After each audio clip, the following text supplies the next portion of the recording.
This isn't the kind of story you expect when you think of vineyards and legacy. But I've learned that the most beautiful places can hold the quietest betrayals. We were halfway through dinner, one of those formal family gatherings my stepmother adored.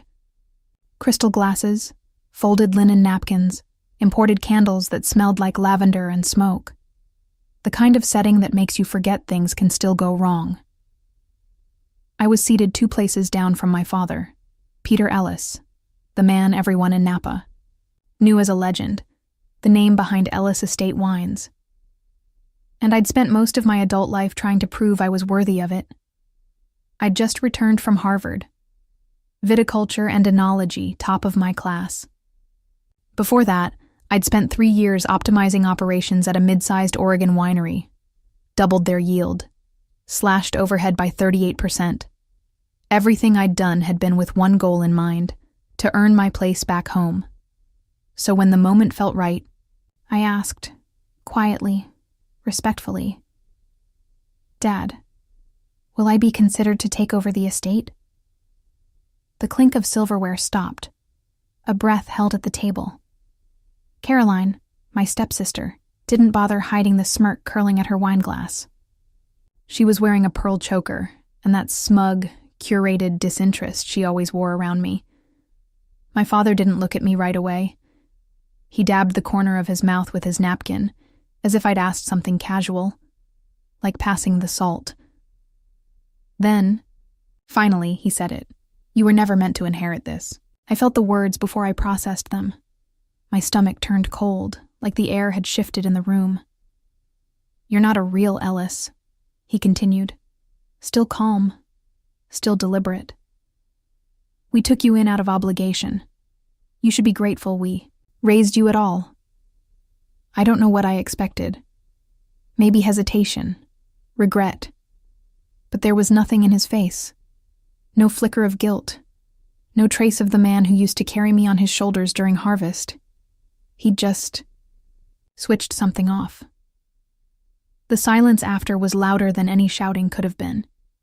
He looked back to his plate like it was settled, as if my entire existence had been a clerical error. Caroline reached for the wine bottle and poured herself a little more, humming softly. I sat perfectly still. I didn't cry, didn't argue. I just tried to breathe through the tightness in my chest. They'd let me build a life around a name they never intended for me to keep. All the late nights in the vineyard, all the degrees, the strategy memos, the business plans I'd drafted, in hope. None of it had ever mattered. Because I wasn't one of them. Not really. The will had already been written. Caroline was the heir. I was something else. A kindness they'd extended. A stray they dressed in Ellis silk for a few years. That night, I learned something that would follow me into every room for the rest of my life. You can give your entire heart to a place and still be nothing more than a guest. I didn't go back to New York angry. I went back quiet. The kind of quiet that doesn't mean surrender. It means strategy. I hadn't signed anything the night of the will reading. I left the Ellis estate with a polite nod and a carefully controlled smile. But inside, something had split open. Not from heartbreak this time. Something colder, something more precise. 2 days after I returned to my apartment, a package arrived. No return address. Just thick, hand-addressed envelopes tied with navy ribbon. My grandmother's handwriting. I opened it and saw the first page of a trust agreement. My name listed as sole executor. I read it 3 times before I believed it. Thukkin. Trust owned 51% of Ellis Estate Holdings. Not just the vineyard, but the land, the event spaces, the branded lines, and most importantly, the family foundation. All of it tucked behind a wall of legal shielding my father never even noticed. There was a handwritten note attached. It said, "They never saw you, darling, but I always did. This is yours now. Do something better with it." I sat there for hours, rereading it in silence. Then I got to work. I contacted her attorney, an old-school Manhattan trust lawyer who'd been waiting for my call. He confirmed everything. The will they'd shown me? A forged version. The real one had been quietly filed and sealed months before she passed. It gave me full financial authority. My father was never even named. I hired a forensic auditing team and brought in a corporate law firm I trusted from a previous venture. Within days, they began to unravel what had really been happening at the estate. And what we found? Fraud. Deep, arrogant fraud.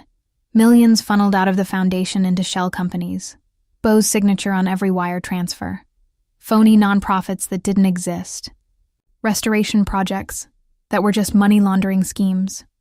And Charles, my father, had either signed off blindly or helped structure it himself. I didn't scream. I didn't show up at their door. Instead, I quietly pulled every string they didn't know I held. I filed for an emergency injunction on all pending land use permits through the holding company. Every expansion deal paused. I froze the foundation's operating accounts under the trust's oversight clause. Staff were told it was pending review. And I began contacting key donors, journalists, and community leaders, one at a time, confidentially, professionally. A few of them were shocked. Most weren't. Inside the estate, they thought it was just red tape, bureaucratic nonsense. Caroline posted on Instagram about technical issues. My father called in favors. Nothing moved, and they had no idea why. But I did. For the first time, I wasn't trying to be accepted. I wasn't begging to be part of their story. I was rewriting it, and they hadn't even noticed the pen had changed hands. At first, it was just whispers. A fundraiser abruptly canceled. A local paper asking quiet questions. Then a major donor pulled out, citing concerns about financial integrity.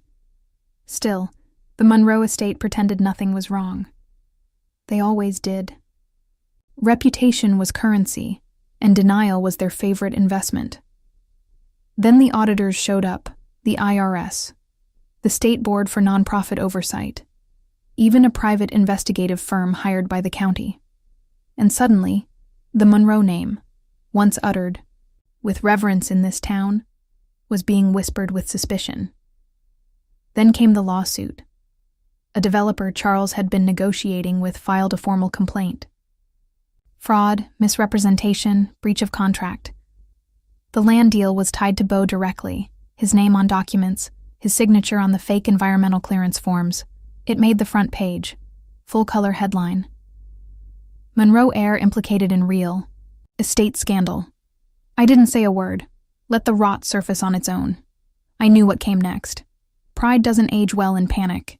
Sure enough, I got the text from my father's assistant 2 days later. Charles is requesting an immediate family meeting. Attendance expected. Expected. That word made me smile. I didn't reply. I just showed up. The family's private boardroom looked the same as when I was a teenager.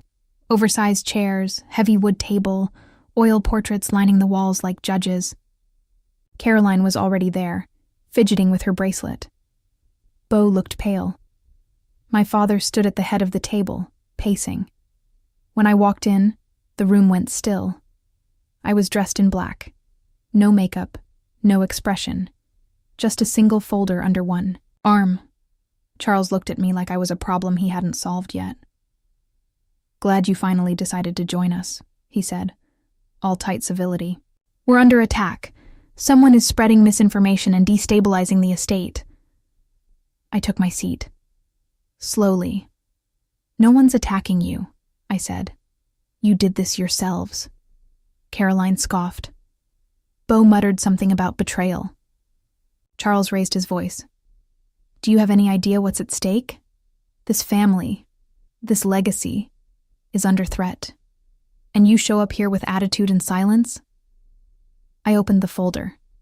"This is the legally filed will," I said. "The one our grandmother signed. Not the one you waved in my face over dinner." I slid it across the table. Here are the trust documents showing my controlling interest in the Monroe Holding Company. Land, assets, the foundation. All of it. I've been executor since the day she died. They froze. Then I dropped the last stack. These are financial records. Wire transfers to shell companies, donor money funneled into private accounts, political contributions in exchange for land zoning, traceable to both Beau and you. Charles turned red. Beau looked ready to vomit. You're bluffing. Caroline hissed. You wouldn't risk destroying us. I looked her in the eye. You already destroyed yourselves. I'm just turning on the lights. My father slammed a fist on the table. You ungrateful little parasite. We gave you everything. And now you want to tear it all down out of spite? I didn't flinch. You asked me to sign away my name, I said. Instead, I'm restoring what it used to mean, before you tarnished it. They didn't speak after that, couldn't. The story was already with the press, the donors, the board. I didn't need their permission to act. I never had. I left the boardroom in silence, folder tucked under my arm, steps steady. Behind me, the house I grew up in, the one I was never meant to inherit, began to fall. And this time, it was on my terms. The fallout came fast. Beau was indicted. On multiple counts, wire fraud, misuse of charitable funds, falsifying legal documents. His mugshot made the news, but there was no press conference, no statement from the family. Just silence. A fall from grace so public it didn't need commentary. The Monroe Foundation was placed under federal oversight. A full audit was ordered. Tax-exempt status suspended pending review. As for Charles, he wasn't arrested, but his name was everywhere. Patriarch oversaw years of mismanagement, the headlines read. He was stripped of all authority, his board positions revoked. His face, once a regular feature at galas and ribbon cuttings, was now met with distance. No one returned his calls, not even his allies. And me? I got to work. I met with estate attorneys and conservancy planners. I transferred the majority of our undeveloped land, thousands of acres, into a protected trust. No more luxury villas, no more backdoor deals. That land would grow wild again. I sold off the private jet, the vintage car collection, the vacation homes that had sat empty while staff went unpaid. The money went straight into rebuilding the foundation, from the ground up. This time, it would serve real people, scholarships, agricultural programs, community grants, not another monument to a name. At first, people didn't know what to make of it. Then they started reaching out. Former vineyard workers, old family friends who'd drifted away years ago, staff who'd kept their heads down for too long. They didn't ask for handouts. They thanked me for seeing what no one else had dared to, for doing what needed to be done. And that was enough. Weeks later, I got a message from my father, a single line. Could we meet? Just talk. The bench, if you're willing.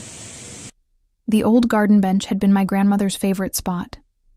She used to sit there and sip her coffee, always insisting the view was better from that angle. I agreed. When I arrived, Charles was already seated, shoulders slightly hunched. He looked smaller than I remembered, weathered, faded. I didn't know how far it had gone, he said quietly, eyes fixed on the hedge. I let things rot. I know that now. I didn't respond. He turned toward me. Did you ever hate me? I paused, not because I didn't have the answer, but because I wanted to give it space. No, I said. I just finally loved myself more. He exhaled, maybe expecting forgiveness. Maybe realizing he didn't deserve it, I stood, straightened my coat, and looked at him one last time. I wish you peace, I said, but I won't carry this anymore. Then I walked away. Behind me, the estate stretched out in every direction, changed, but still standing. And for the first time in my life, I felt like I was standing on my own land. Not because it had my name on it, but because I chose what it stood for. He asked me if I ever hated him. I said no. I just finally loved myself more.